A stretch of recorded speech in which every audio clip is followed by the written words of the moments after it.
conhecida por estes testes é conclusiva. Os títulos salvam vidas.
rei dos cataventos. Há quase 10 anos que ele vem juntando e restaurando eles. Nesse processo, ele transformou sua fazenda em uma exposição de sua coleção. O motivo de colecionar cataventos é que adoro cataventos. Quando eu era um garotinho no sítio de minha avó, sempre ouvia à noite eles guinchando e rangendo, e era música para os meus ouvidos. Aí resolvi, quando eu crescesse, colecionaria cataventos. Finalmente, quando me aposentei, comecei a comprar cataventos e até hoje continuo comprando.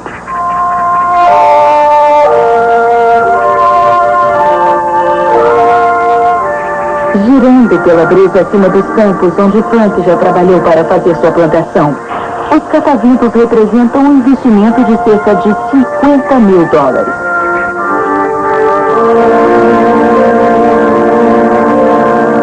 Como um museu ao ar livre, a coleção inclui quase todos os tipos de cataventos jamais produzidos nos Estados Unidos. Este aqui, com gigantescas lâminas de 6 metros de comprimento, foi fabricado em Chicago e é o único desse tipo na Califórnia. Este modelo de madeira fabricado em Nebraska pode endireitar automaticamente suas lâminas para suportar os fortes ventos do ciclone. Frank tem tanto orgulho disso como tem de uma outra característica. Tenho uma outra coisa para mostrar. Sou o único homem do mundo com todos os seus dentes, sem obturações, e nunca em minha vida fui a um dentista. Esta foto foi tirada há 6 anos. Impossível. E o que fizeram, dito por seus inventores, era bom demais para ser verdade. Por outro lado, quando foram apresentadas ao governo francês em 1976, era bom demais para se desprezar. Esta, chamada Delta, valia potencialmente milhões de dólares. Para localizar depósitos petrolíferos desconhecidos, bastava você colocá-la em um avião e decolar. Quando sobrevoava um campo petrolífero, recebia um sinal. Assim. Fantástico. E esta máquina, Ômega, era mais sensacional ainda. Depois que a Delta descobriu o campo petrolífero, bastava direcionar esta para o local e recebia isto. Fotos claras e altamente precisas de depósitos de petróleo esquecidos no subsolo. O governo francês ficou compreensivelmente impressionado. Entretanto, as máquinas não estavam aperfeiçoadas. Para resolver todas as falhas exigiria tempo e dinheiro. O inventor italiano, Dr. Alga Bonassoli, e seu financiador, um conde belga chamado Jules Verrogat, estavam dispostos a entrar com o tempo e convencer o governo francês a entrar com dinheiro. Por um período de cerca de 3 anos, o bom doutor e o seu amigo conde receberam uma espantosa quantia em dinheiro, quase 100 milhões de dólares. Após algum tempo, entretanto, o presidente da França começou a imaginar o que estava acontecendo. Enviou um importante cientista do governo para visitar o Dr. Bonassoli. O Dr. Bonassoli recebeu um investigador e, com grande confiança, preparou-se para demonstrar os poderes desta máquina notável. Entregou ao cientista francês uma régua de metal igual a esta e pediu que a colocasse atrás de uma parede. Aí, o doutor ligou Ômega e, milagrosamente, surgiu a régua na tela. Entretanto, o desconfiado investigador havia dobrado a régua quando a colocou atrás da parede. A realidade e a imagem não combinavam. A máquina era uma farsa. Quanto a Delta, descobridora instantânea de petróleo, sobrevoando um depósito petrolífero, também não dava nenhum sinal. Mas isto dava um botão de controle remoto. Para o bom doutor e o conde, o jogo acabou. E, para os franceses, a confusão começou. O governo teve que admitir que 2 homens audaciosos, com um pouco mais de um incrementado projetor de slides e um sinal em controle remoto, haviam dado um golpe neles de 100 milhões de dólares. Acredite, se quiser. Um estúdio de arte em Nova York. Não me parece um local apropriado para se colocar um conjunto de explosões.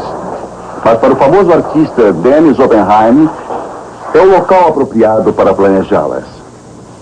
Para desenhar o trabalho em andamento, Oppenheim utiliza um punhado de lápis coloridos. Suas gigantescas criações começaram a impressionar os críticos internacionais há cerca de 15 anos.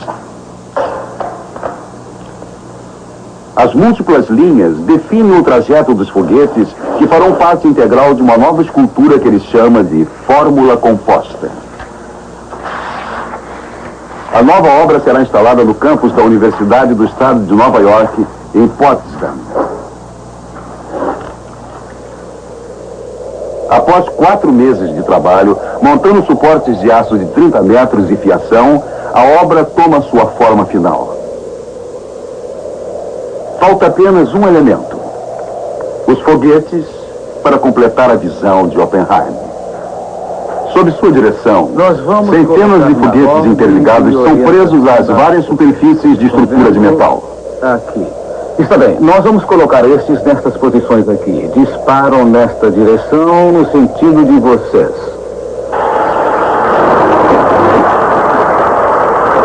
À medida em que fazem o trabalho dele, muitos dos assistentes de Oppenheim são conhecedores do que um crítico disse uma vez: Oppenheim é obcecado por máquinas, velocidade, foguetes e perigo.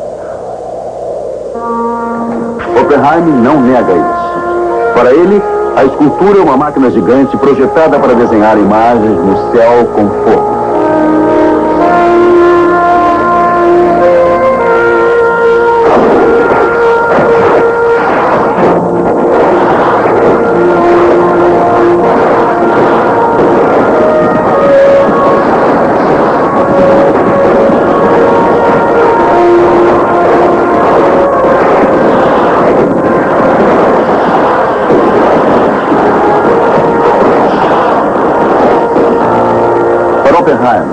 As explosões são um exorcismo, um modo de liberar a energia dentro de sua criação. A escultura, de fato, vive somente enquanto os foguetes brilharem. Para ele, esse momento é sempre breve demais. Creio que essencialmente foi um grande sucesso. Eu acho que devia ter tido mais foguetes, mas sempre acontece isso. No Japão, um outro uso criativo de explosivos vem sendo explorado para desintegrar certas pedras nos rios dentro do corpo humano. Agora, as experiências começaram há cerca de 10 anos aqui na Universidade de Kyoto. agora. O explosivo utilizado é uma mistura feita sob encomenda, similar ao componente usado para disparar a dinamite. Uma vez bem esquadrinhada, ela pode ter todos os seus minúsculos segmentos analisados para controlar o tamanho da explosão. Vamos ver este. Finalmente, as cargas são colocadas em pequenos recipientes de aço inoxidável e inseridas nos tubos que conduzem a um detonador eletrônico. O explosivo pode então ser introduzido no rim da pessoa através de um catéter, como os técnicos estão fazendo aqui com o modelo anatômico.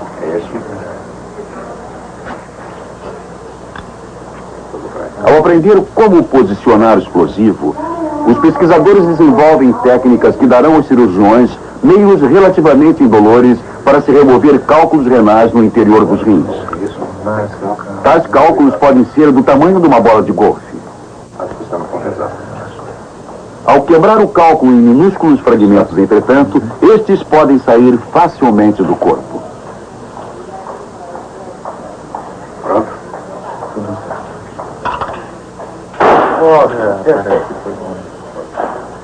O teste prova que se pode fazer. Embora não tenha sido pulverizada, a pedra foi reduzida e uma outra carga provavelmente a fragmentará completamente. O Dr. Hiroki Watanabe é quem originou o processo. Foi bem animador, não é? A doença não é incomum. Nos Estados Unidos, quase 5% da população sofre com problemas de cálculos renais. Neste caso, o histórico do paciente e o tamanho e localização do cálculo o qualificam para a operação.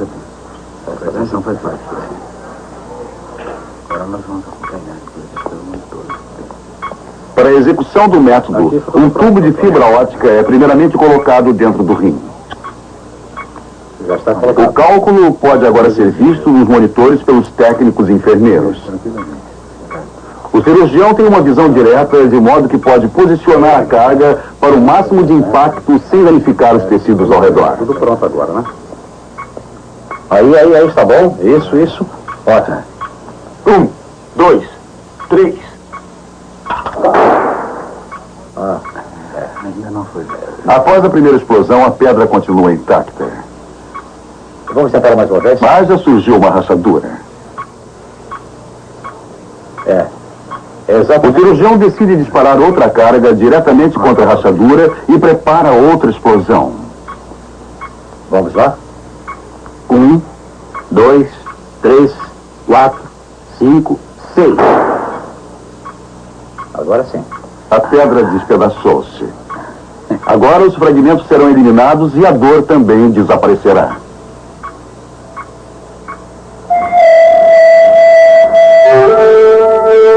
Em Formosa, explosivos são usados de maneira mais tradicional. Há séculos, desde que os chineses inventaram a pólvora, fogos de artifício têm sido o ingrediente principal de elaborados festivais. Para este aqui, na vila de Tainan, uma variedade de lindas criações são feitas nos fogos. Este porco gigante tem até os dentes feitos de bombinhas. Todos os anos, o povo de Tainan comemora um evento lendário.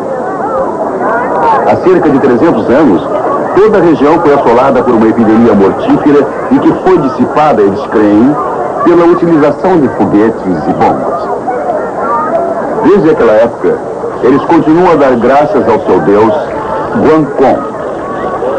Uma cerimônia que começa com a queima ritual de um pano vermelho.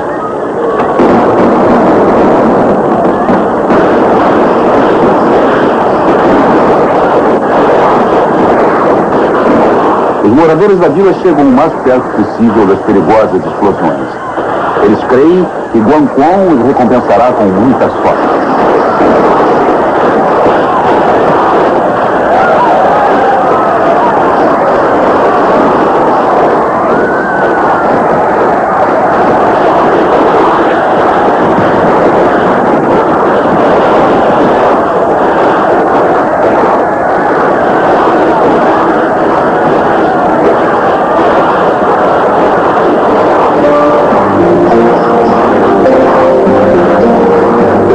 Homenagear a figura simbólica de Guancong, o povo de Tainan celebra sua libertação da doença.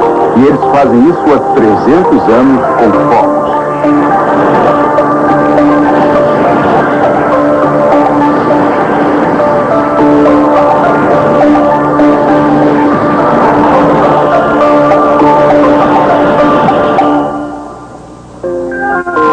Embora tenha o seu próprio deserto, a Arábia Saudita importa areia de lugares distantes como Dundee, na Escócia. Acredite, se quiser. A dedicação de um colecionador de livros cria um verdadeiro tesouro. Estas são as páginas manuscritas de um dos melhores escritores do século XX, James Joyce. São os rascunhos do seu livro Ulisses, considerado a obra-prima da literatura mundial. Anotações e outras lembranças de James Joyce estão expostas aqui na coleção de poesias e livros raros, na Universidade Estadual de Buffalo, Nova York. Para Joyce, que era um escritor irlandês, a literatura mundial provia um playground, assim como uma oficina. Ele viajava muito e apreciava a vida boêmia, enquanto dedicou 7 anos na criação de um simples livro. No final de sua vida, estes foram a constante companhia de James Joyce. Um par de óculos, agora quebrados.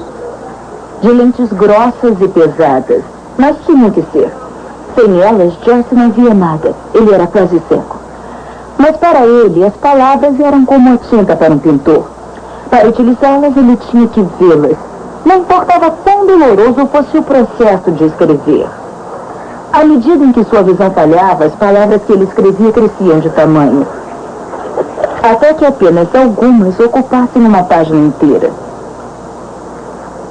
Por ocasião da morte de Joyce em 1941, com 58 anos, ele estava totalmente seco. Mas ele preencheu mais de 60 livros de notas como este. E criou um corpo de trabalho que tem influenciado gerações de escritores. Os livros e retratos aqui celebram as conquistas literárias de James Joyce. O par de ovos quebrados, os garranchos infantis, comemoram o homem. E mais uma coisa: o grau de determinação de um ser humano. Na Escócia, Karen James demonstra sua determinação simplesmente realizando suas tarefas diárias. Vem aqui, vem. Karen é totalmente cega, assim como sua égua. Aqui. Sem ela, o animal estaria perdido. Vem. Para Karen, entretanto, a sua perda de visão, que é resultante de uma doença hereditária, não diminuiu o incrível talento. E MGM, operadora turística. Os Piratas do Caribe. Ela usa uma fita métrica Braille e marca as orlas com pequenas gotas. Na maioria das vezes, eu acho que tenho uma paisagem na minha cabeça. É quase como se ela estivesse no espaço, em algum lugar entre os meus olhos e o papel. É mais ou menos isso. O que eu faço é copiar. Para se assegurar que as cores combinem com sua visão interior, Karen desenvolveu um sistema simples. Um símbolo marca cada recipiente. Mas ela também confia em seu olfato. Um preto tem um cheiro de... Bom, eu não sei. Talvez de uma chaminé de uma cidade vitoriana. Sabe, é incrível. O azul escuro e o verde bem escuro, ambos também têm um cheiro bem distinto.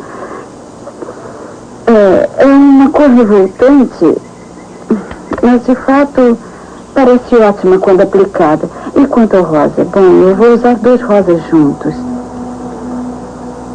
Karen aprendeu a pintar sozinha. Começou sua carreira como passatempo. Aí, um amigo conseguiu colocar os quadros dela em exibição numa grande galeria. Os colecionadores que os têm comprado não sabem que a artista que os criou é cega.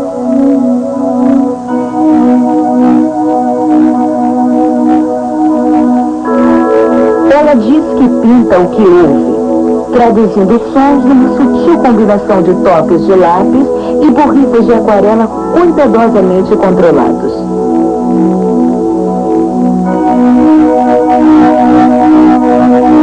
A única ajuda que ela aceita é após o término da obra. Sua filha Kate monta cada pintura numa moldura apropriada.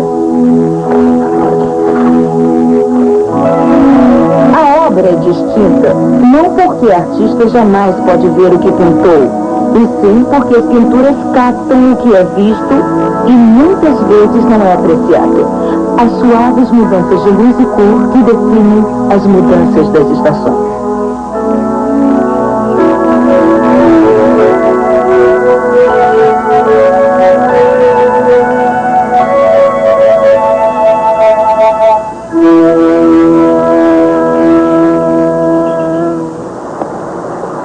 Em Camberley, um subúrbio de Londres, um notável jovem transformou um trágico acidente numa conquista inspiradora.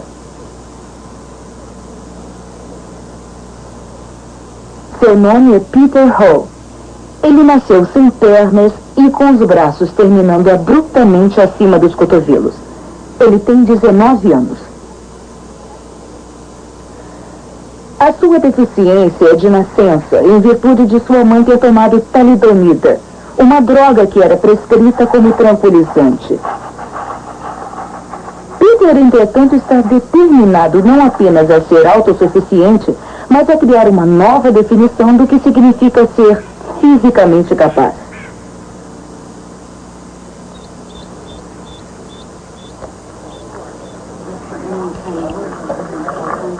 Bom, já começamos. Para a família de Peter, a destreza dele já se tornou uma coisa comum. Eles aprenderam que ele é totalmente capaz de tomar conta de si mesmo. Deixou pro final do mês? Deixei sim, filho. Para a irmã e o irmão mais novos, assim como para sua mãe, o estado de Peter é normal. Quando bebê, ele era inteligente e saudável em todos os sentidos. Quando menino, ele era atlético. E quando cresceu, tornou-se um líder natural para seu irmão e sua irmã.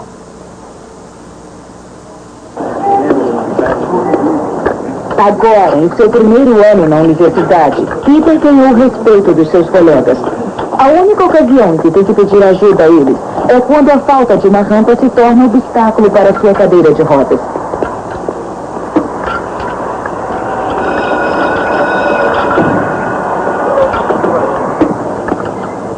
Atenção, hoje nós vamos estudar a respeito para seus professores e colegas de classe, a deficiência de Peter não merece atenção especial. Para eles, ele é apenas mais um aluno. Peter pretende se formar em Direito. Um dia, ele espera se tornar um causídico, que é o advogado que defende causas em um tribunal. Este é o ponto que eu queria destacar com relação a esta matéria pouco conhecida de vocês.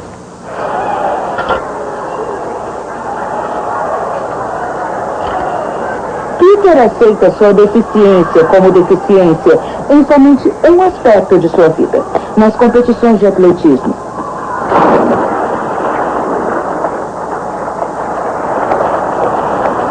Entre os nadadores deficientes, Peter detém os recordes de nado livre e nado de costas.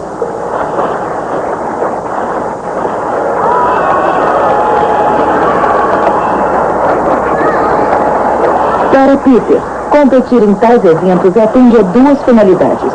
Ao participar, ele compete de igual para igual. E a outra, que é mais importante, é provar que deficiência não significa incapacidade. Espero que as pessoas percebam através das coisas que tenho feito que sou uma pessoa capaz, como qualquer outra. E que não há motivos para eu ficar sentado em casa sem fazer nada, porque se eu ficar sentado sem fazer nada, eu não consigo nada. Para Peter, a cadeira de rodas é uma biga. E competir com ela é um outro jeito de provar sua teoria. Eu me vejo como uma pessoa igual a qualquer outra. Me faltam realmente os membros inferiores, mas eu sou, por dentro, igual a qualquer outra pessoa. Em Londres, numa manhã de domingo em abril, Peter Hall decidiu participar de uma maratona com inúmeros competidores. A corrida era para todos os atletas. Peter era um dos 37 do grupo em cadeiras de rodas. Era a sua primeira corrida.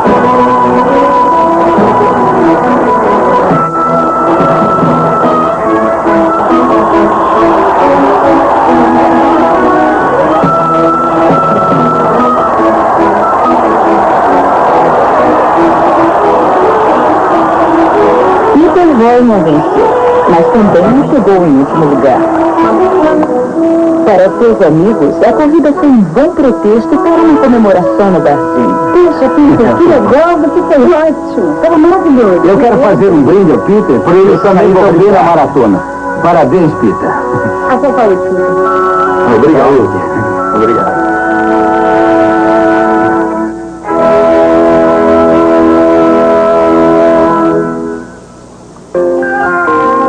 O cabeleireiro de Nova Jersey, Anthony Silvestre, cortou os cabelos de seu instrutor de mergulhos, estando ambos embaixo d'água. Acredite, se quiser. Boulder, Colorado. É uma bela cidade, com os mesmos tipos de prédios e negócios que encontramos em quase todas as cidades pequenas. Com uma notável exceção. Em 1976, este prédio tornou-se o lar de Bajra Datu, uma organização budista internacional. Foi inaugurada por um líder religioso que é a 11ª reencarnação de Drun Batul, um dos mais antigos lamas do Tibete. Durante quase 1.200 anos, o budismo foi a religião principal do Tibete. Em 1959, entretanto, muitos budistas tibetanos fugiram de seu país quando ele foi invadido pelos chineses. Este nicho é uma duplicata a mais aproximada possível do nicho do Tibete. As taças simbólicas e as velas e as esteiras de oração estão todas aqui.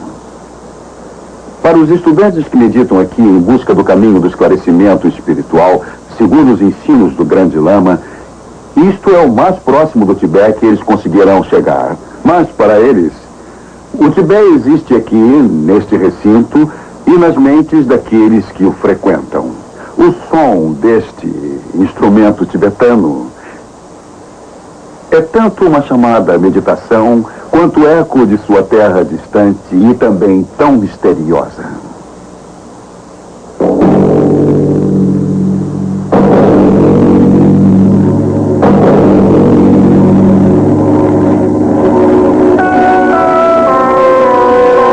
O Tibete fica no topo do mundo, nas montanhas do Himalaia, chamado por alguns o Império do Sobrenatural.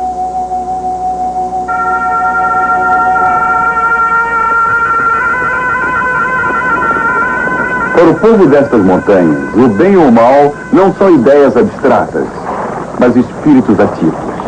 E esta crença dá forma a todas as suas atividades.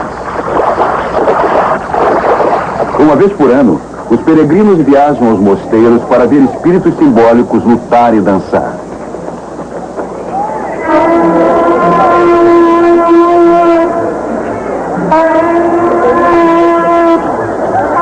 Este monge é chamado de o Precioso.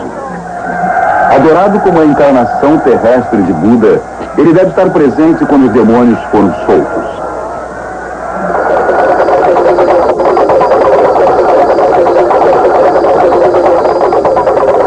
Nesta dança dos demônios, o fiel vê a confirmação viva de suas crenças.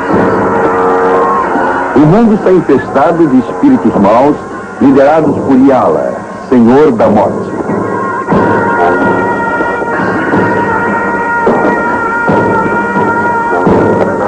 Retratando monges sagrados, outros dançarinos expulsam os demônios com oração e mágica.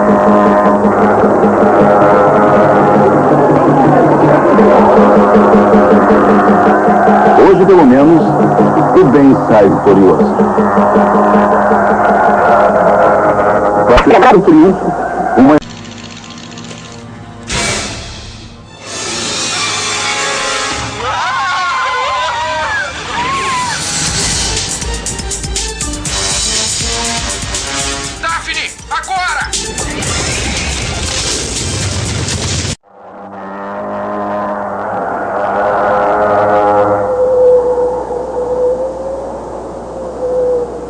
A luta para vencer as forças demoníacas não se limita às cerimônias uma vez por ano.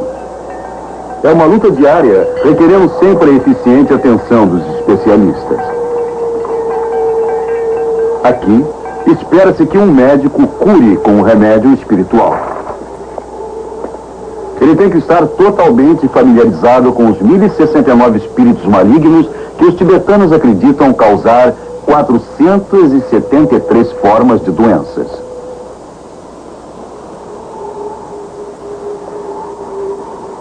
O diagnóstico inclui encontrar o ponto exato onde os vermes controlados pelas forças do mal se instalaram. Neste caso, o problema está na quinta vértebra.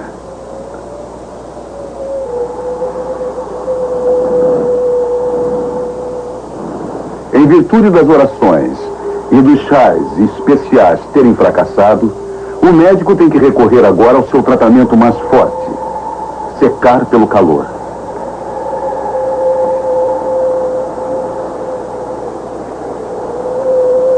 A ferramenta quente tem a finalidade de expulsar os vermes e a doença que eles causam.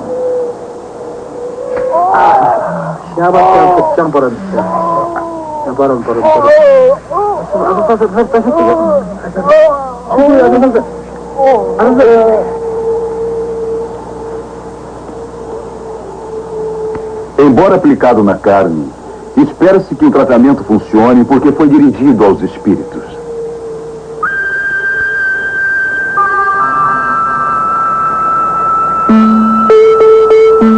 A grande importância de se derrotar o mal e alcançar a pureza inspira alguns dos adoradores a tentar uma peregrinação que pode durar a vida toda. Eles esperam atingir a montanha mais sagrada do Tibete.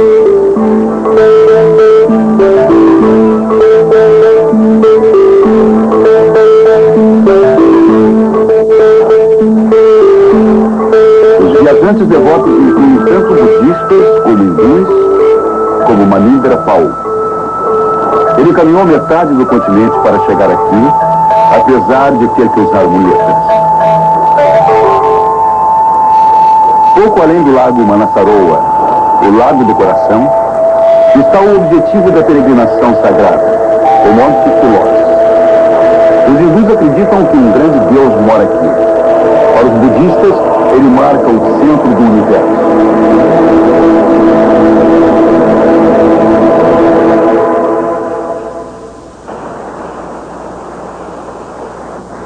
Ninguém pode subir nos montes sagrados. Os peregrinos têm que rastejar em torno da montanha uma distância de quase 50 quilômetros, rezando constantemente enquanto realizam um agonizante ritual de 5 etapas.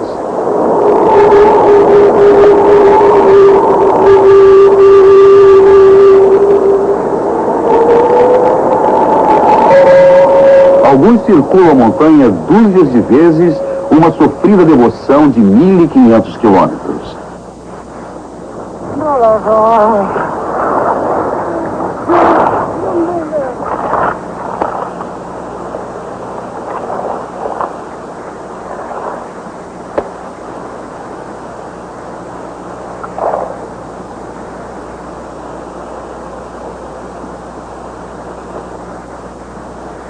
Alguns peregrinos jamais retornam do Monte Kyloss.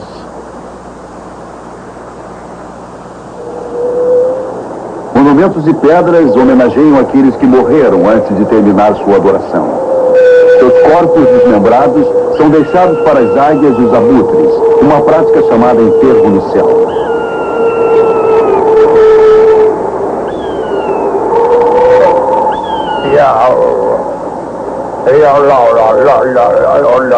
Um homem santo canta ladainhas especiais para aqueles que morreram aqui e soa a trombeta feita de osso humano.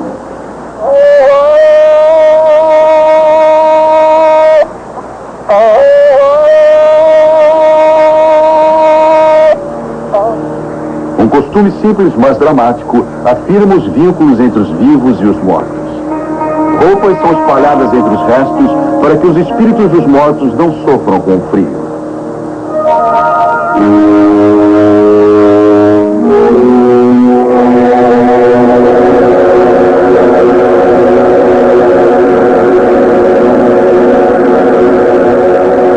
Não existe um meio de medir a devoção religiosa, mas para vir ao Monte Kyloss, Manindra Paul levou 12 anos.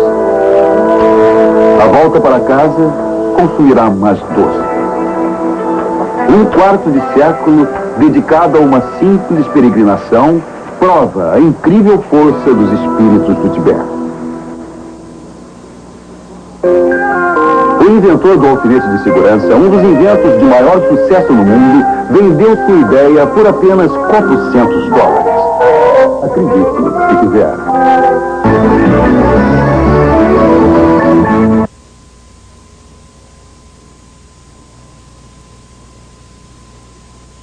É o fim da linha. Em certa época, cada um desses produtos era um produto novo e super quente, projetado para ser um tremendo sucesso financeiro em seu supermercado. Mas para muitos, a coisa não terminou assim. E por isso fazem parte dessa exposição no Museu de Novos Produtos em Naples, Nova York. Para criar, fabricar e pôr à venda um novo produto, como um sabonete no cordão, em formato de hambúrguer, custa cerca de $1 milhão. E este é apenas um entre mais de 5 mil novos produtos que aparecem nas prateleiras do seu supermercado todos os anos. Mais da metade deles, como este aqui, fracassa. E os mais curiosos acabam aqui na coleção de Bob McNabb, que fundou este museu. Colônia macho chauvinista. De acordo com a embalagem, é incrivelmente arrogante. Uma fragrância viril e confiante que afirma em alto e bom som: eu homem, você mulher. Não vendeu. Pense em outro produto a que ninguém deu colher de chá. Café em saquinho. Era para colocá-lo numa xícara e derramar água quente em cima. Mais uma fortuna jogada fora. Fraldas dele e dela. Uma para os meninos, uma para as meninas. Uma ideia interessante, mas não há uma diferença significativa. E para os que gostam, vê, o chiclete que faz pá. Fracassados, mas fascinantes. Eles representam a busca de novos produtos, novos modos de atrair sua atenção e o seu dinheiro. Todos parecem querer inventar uma ratoeira nova, mas essa aqui não foi. Mas tinha um nome bem interessante. O Mausoleum.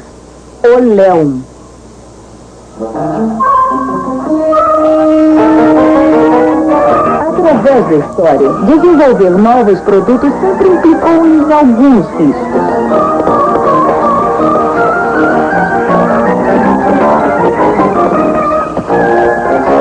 O tecido foi feito para conquistar a terra, o mar e o ar. Mas muitos aparelhos ousados acabaram não indo a parte alguma.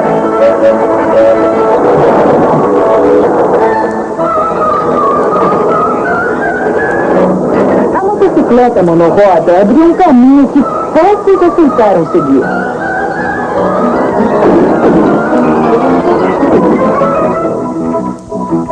Um dos grandes problemas da bicicletinha era que ninguém conseguia levá-la a sério, a não ser alguns sonhadores. Bom, pessoal, aqui estou com um novo mecanismo chamado ornoscóptero. Acredito ser possível voar como um pássaro. E aqui estou e podem ver bem este aparelho. Parece pesado, mas é bem leve.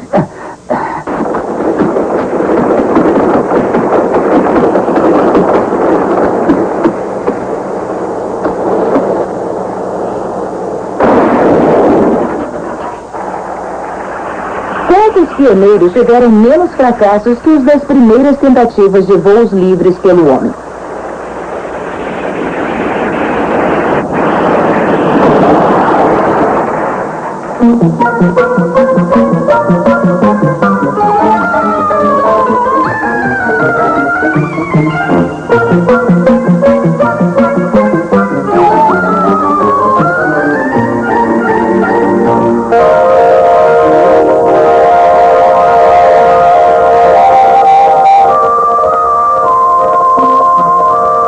Valiosa lição neste gracioso voo livre. As maiores conquistas sempre começam com as primeiras tentativas, que geralmente parecem absurdas.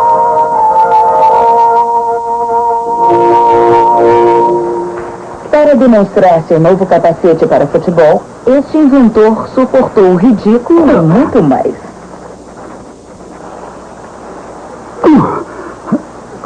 Ah, mais forte! Às vezes, o sucesso depende de muitas tentativas.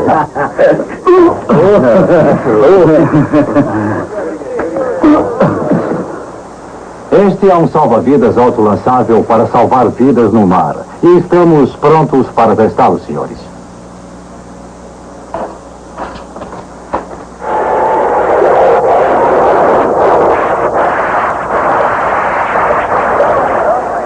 A engenhoca projetada para tirar pessoas de navios naufragando quase que os acabou.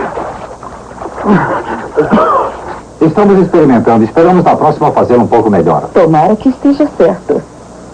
Estamos prontos para demonstrar o meu invento, o barco salva-vidas automático que pode ser lançado no convés de qualquer navio em caso de emergência.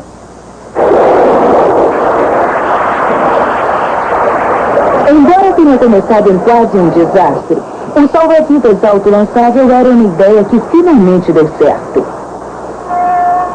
Nas plataformas de petróleo nos mares do norte, operários praticam fugas de emergências de incêndios ou explosões. Como pilotos de jatos, eles se prendem bem como proteção contra o tremendo impacto quando o barco choca-se com a água.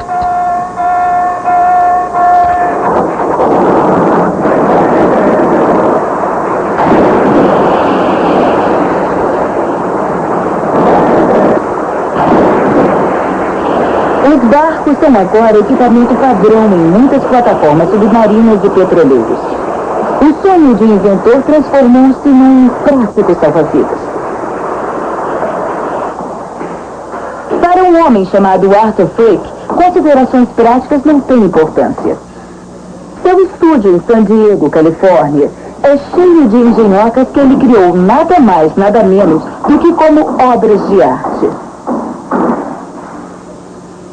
São uma espécie de escultura, mas também são instrumentos musicais.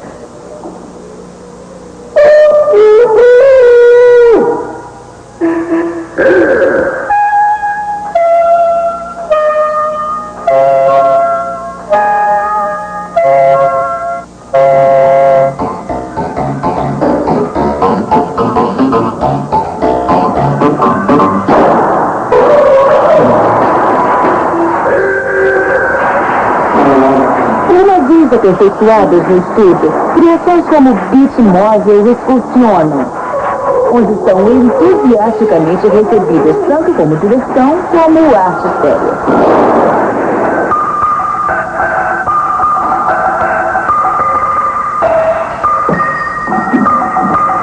A torre de vigia prova a teoria de Fricke. Música pode ser feita com praticamente tudo.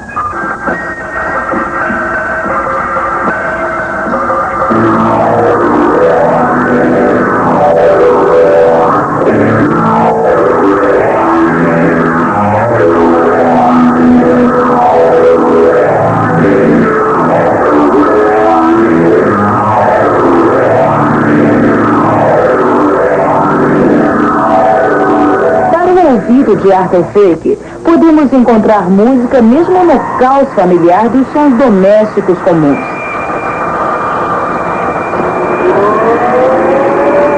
Escutem o órgão eletrodoméstico.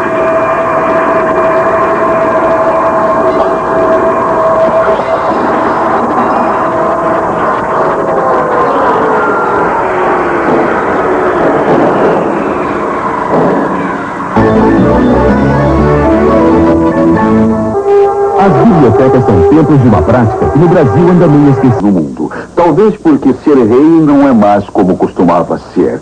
De fato, existe pelo menos um monarca cujo palácio, em muitos sentidos, é uma prisão.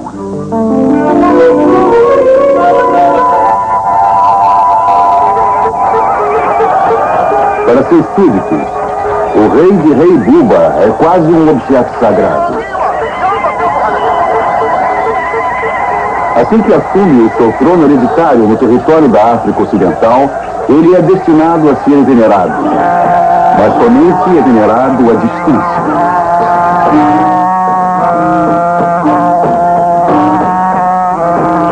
Confinado em seu palácio, ele pode apenas ver e ouvir enquanto seus leais seguidores o reverenciam. Para ele, é um deus rei.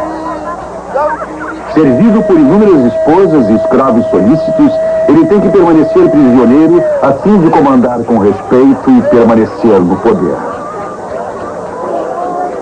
Agora, porque nós vemos os dados. 50.000 anos de morte por ano no trânsito equivaleria aos 7 anos de guerra no Vietnã.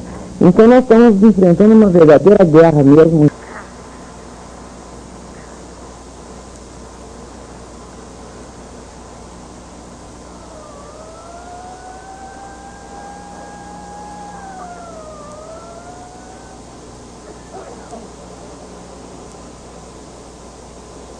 Levando em conta que muitos músicos, além de pianistas, queiram tocar esta peça, numa nota ao fim da pauta, o Sr. Cage nos informa que a obra pode ser interpretada em qualquer instrumento, ou numa combinação de instrumentos.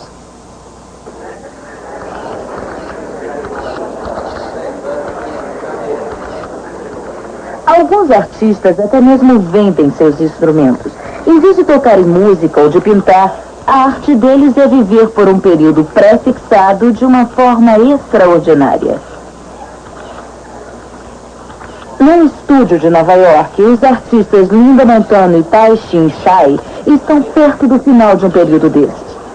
Eles ficaram ligados por uma corda de 2,5 metros, 24 horas por dia, durante um ano. Quero chamar a atenção de todos para confirmar que o lacre que eu coloquei na corda de Tai-Shin Chai no dia de hoje, no ano passado, não foi rompido. Tai-Shin e Linda mal se conheciam quando resolveram empreender o projeto. Eles concordaram que no decorrer dele não haveria qualquer contato sexual entre eles, nem qualquer toque de espécie alguma.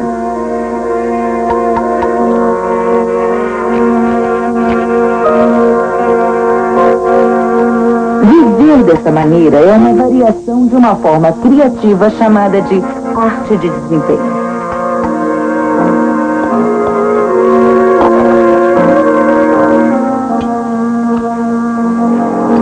Para Linda e Tai-Shin, o objetivo era de alcançar uma perspectiva saudável sobre os detalhes comuns da vida cotidiana. A simples necessidade física os forçava a ficar alertas o tempo todo. Nada era rotina. Tudo era transformado pela decisão de tentar tornar a vida uma arte.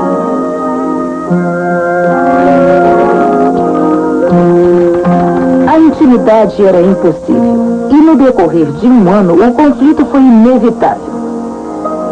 Entretanto, como artistas dedicados, Linda e Tai-Shin estavam determinados a chegarem ao fim do projeto. No princípio, tivemos que conversar sobre a rapidez, a lentidão e para onde irmos. E agora, 5 meses depois, nós utilizamos gestos. O ritmo é coreografado e interno e não é falado. Cada qual tem necessidades separadas e lugares separados a que gostaríamos de ir. E a fim de funcionarmos como 2 pessoas, nós temos que concordar em 100% antes de fazer qualquer coisa.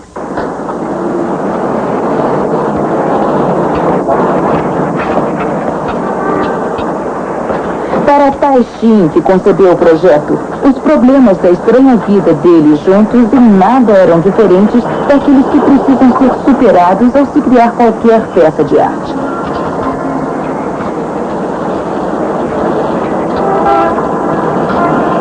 Para Linda, os problemas e os sacrifícios eram parte da obra terminada. Para os dois, a aprovação terminou precisamente um ano após ter começado. No dia 4 de julho, dia da independência americana.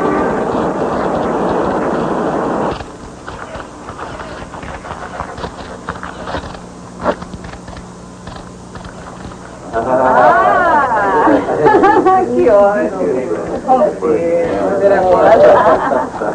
Que barato! Tá muito Agora, finalmente já podem se tocar. E pela primeira vez em um ano.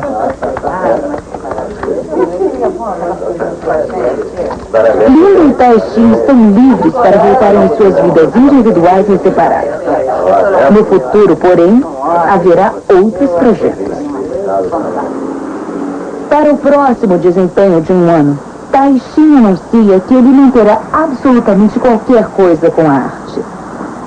Para ele, no transcorrer de 12 meses, a vida será simplesmente vida. No Museu de Arte de Edwin Eldridge, na Universidade Estadual de Wichita, não são as pinturas que forçam as pessoas a considerar a diferença entre a vida e a arte. É a escultura de Duane Hansen. Peças notáveis como A Moça do Carrinho de Limpeza.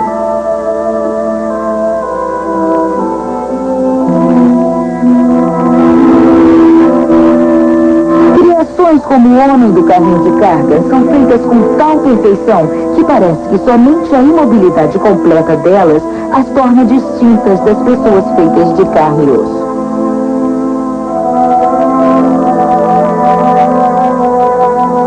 No seu estúdio da Flórida, Hansen começa a trabalhar em mais uma das suas esculturas realísticas. O trabalho dele, como o da maioria dos artistas, envolve a tomada de incontáveis decisões que mesclam ideias deliberadas com um instinto indefinível. Ele aprendeu com sua longa experiência que para conseguir uma aparência natural, ele deveria posar cuidadosamente o modelo.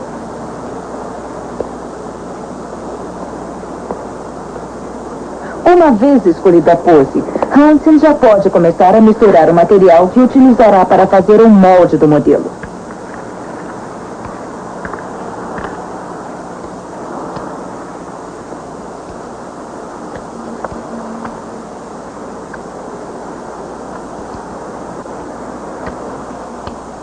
Hansen não tenta fazer um molde inteiriço.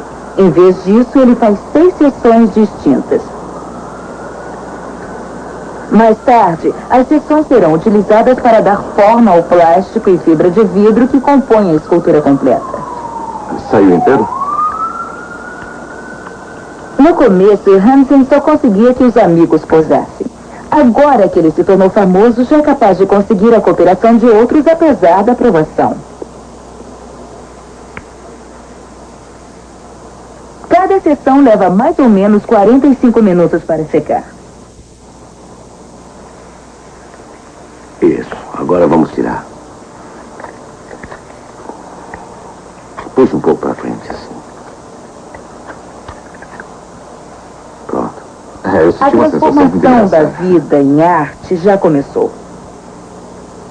A maioria dos modelos de Hansen acredita que isso representa a única chance deles para a imortalidade. Muito embora eles saibam que ele não pretenda fazer cópias exatas deles.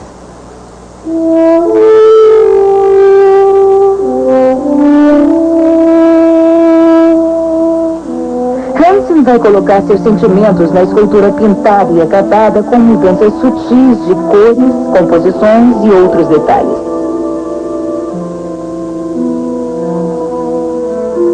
Encontrar as roupas e acessórios certos pode levar semanas. Uma mescla de cabelos verdadeiros e artificiais tem que ser inserida fio por fio. Hansen incorporou a si mesmo numa obra incrivelmente chamada Autorretrato com Modelo. Com a sua elaborada recriação de um momento da vida, ele tem o poder de atrair até crianças para um mundo onde o lugar comum se torna arte.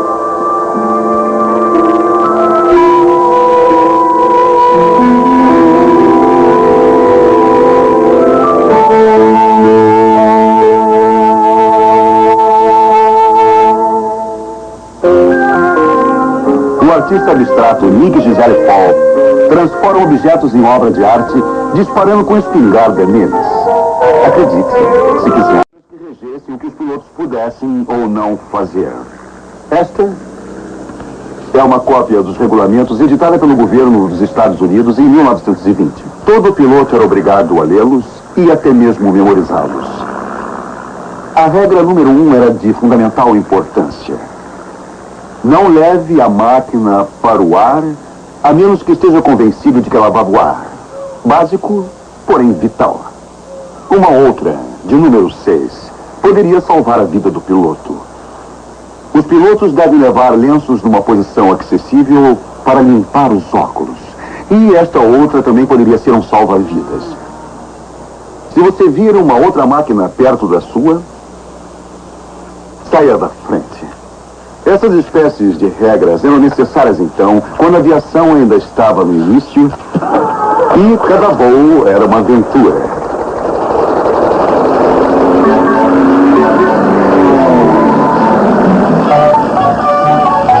Naqueles dias, a aviação comercial virtualmente não existia.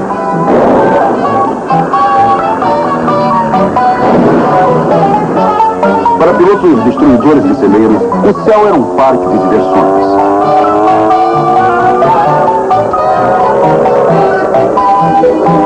A Após uma década de proezas espetaculares, a aviação virou negócio. O primeiro serviço de passageiros de costa a costa começou com uma viagem de trem da cidade de Nova York a Columbus, Ohio. De lá, os viajantes levados do trem encaminhados para bordo de um trimotor Ford. Ele era certamente o avião de passageiros mais avançado e luxuoso construído nos Estados Unidos.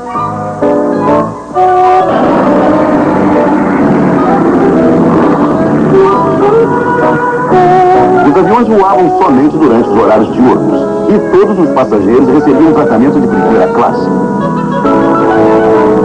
Escalas intermediárias incluíam Indianápolis, St. Louis, Kansas City e Wichita.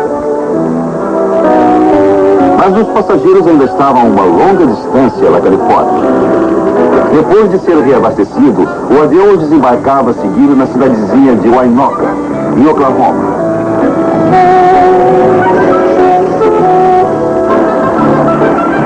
E dali, eles tinham que fazer uma curta viagem de ônibus para pegar um outro trem em direção a Clovis, Novo México, e a etapa final da jornada. Na época, a viagem era sensacional. Levava apenas 48 horas.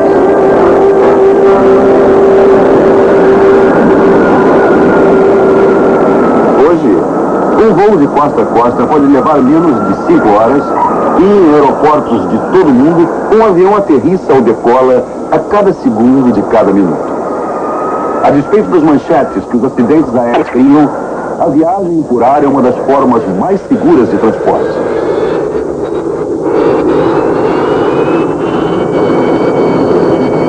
Para dirigir o fluxo de tráfego pelos céus lotados, controladores iguais a esses monitorizam quase 5 milhões de voos a cada ano. Isso somente nos Estados Unidos. A partida e chegada em segurança de cada voo são controladas pelos instrumentos que eles comandam. Para os fabricantes, a segurança dos passageiros é de importância fundamental. Cada aeronave, e nesse caso, o único helicóptero anfíbio do mundo, sofre uma série de testes para assegurar que cumpra as especificações do projeto. Este teste é simples. Uma simulação de chuva constante para determinar se todos os compartimentos são herméticos. Testes adicionais incluem voos sob condições reais. Conforme o projeto, o helicóptero será usado para transportar operários para instalações petrolíferas marítimas e, numa emergência, ele deve ser capaz de pousar ou decolar da água.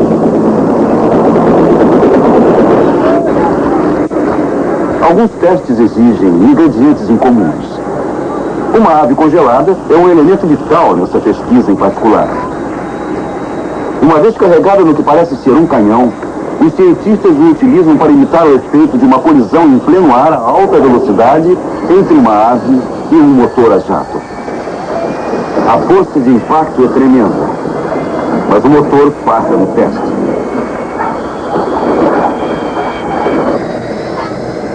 Para assegurar a estabilidade do projeto de uma nova aeronave, um equipamento específico para o caso é instalado na ponta da asa do avião de passageiros. Em voo, ele é usado para testar a habilidade da aeronave e da tripulação de suportar uma vibração extrema.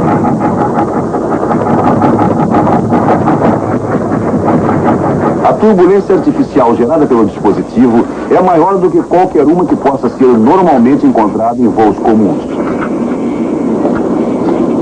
Tendo passado por uma série de testes iguais a esses, o avião pode ser garantido como seguro para voos comerciais.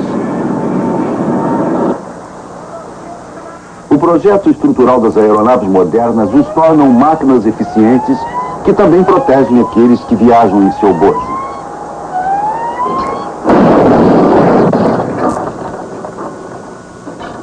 No acidente real, o desmoronamento do compartimento de bagagem amorteceria o impacto sobre os passageiros.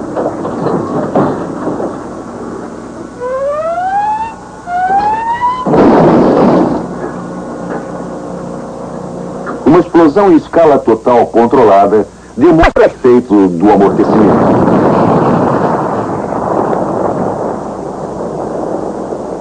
O teste indica que precisa sobreviver a um acidente desses.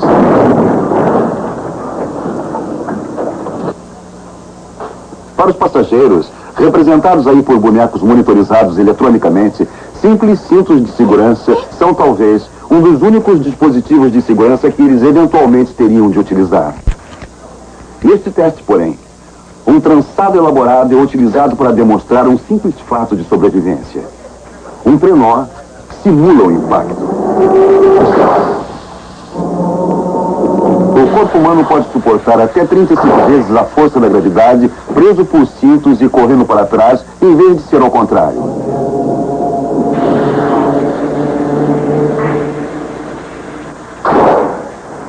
No modelo real simulando um acidente, os pesquisadores demonstram a importância de técnicas de evacuação. Já estão todos prontos?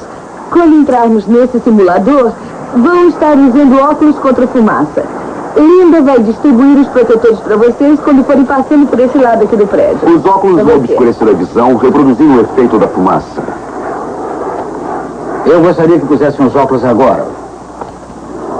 Um sinal de aviso vai tocar para começar o teste.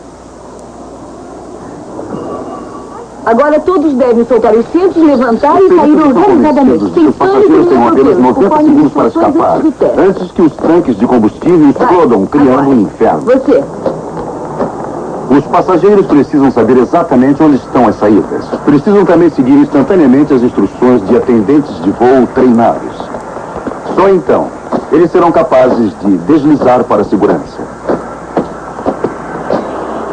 Com o suporte da NASA e a administração da aviação federal americana, um dos testes mais elaborados e dispendiosos da história foi posto em ação em 1984. Em mão de obra e equipamentos, a experiência custou mais de 11 milhões de dólares. Os pesquisadores estavam convencidos de que, encenando e fotografando um acidente controlado, descobririam como evitar futuros desastres. Bonecos, representando passageiros comuns, inclusive crianças, foram equipados com sensores eletrônicos e presos pelos cintos nos assentos. Gravado por câmeras de alta velocidade e acompanhado continuamente durante o voo pelo radar, e no princípio, tudo transcorreu exatamente conforme planejado.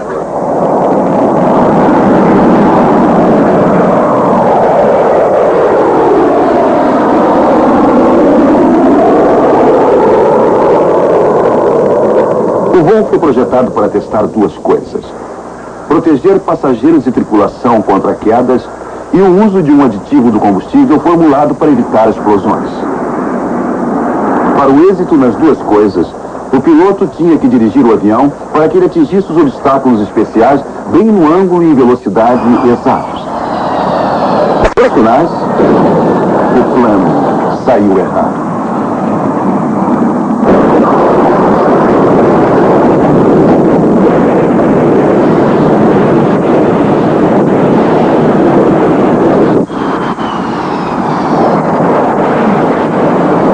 Câmeras montadas na cauda gravam a falha do plano, enquanto que câmeras no interior registram a eficácia do novo desenho de cintos de segurança.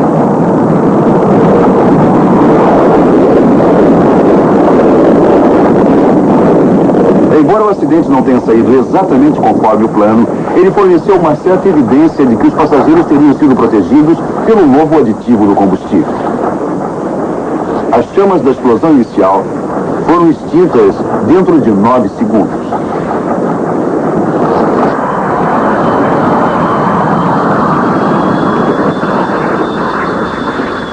O segundo incêndio pode ter entrado no compartimento de carga por uma porta frontal arrombada pela força do impacto. Nos destroços do acidente, os pesquisadores examinaram os restos carbonizados. O que eles descobriram já justificava os esforços. O avião havia permanecido intacto com todas as 6 portas de saída em funcionamento, ou seja, perfeitamente utilizáveis. A despeito do fogo, alguns passageiros poderiam ter escapado pelas portas dianteira esquerda e traseira direita. Embora tenha falhado como acidente controlado, o teste teve êxito de muitos modos. O novo material dos assentos, resistente ao fogo, por exemplo, preencheu as especificações. Se uma queda dessas tivesse ocorrido realmente, teria sido uma grande catástrofe. Porém, as estatísticas de segurança fornecem uma surpreendente comparação. Para cada uma fatalidade aérea registrada, 44 pessoas morreram em acidentes rodoviários. Para testar privadas, uma companhia de Nova Jersey instalou 60 delas num prédio de 11 andares e acionou a descarga de todas de uma vez. Acredite,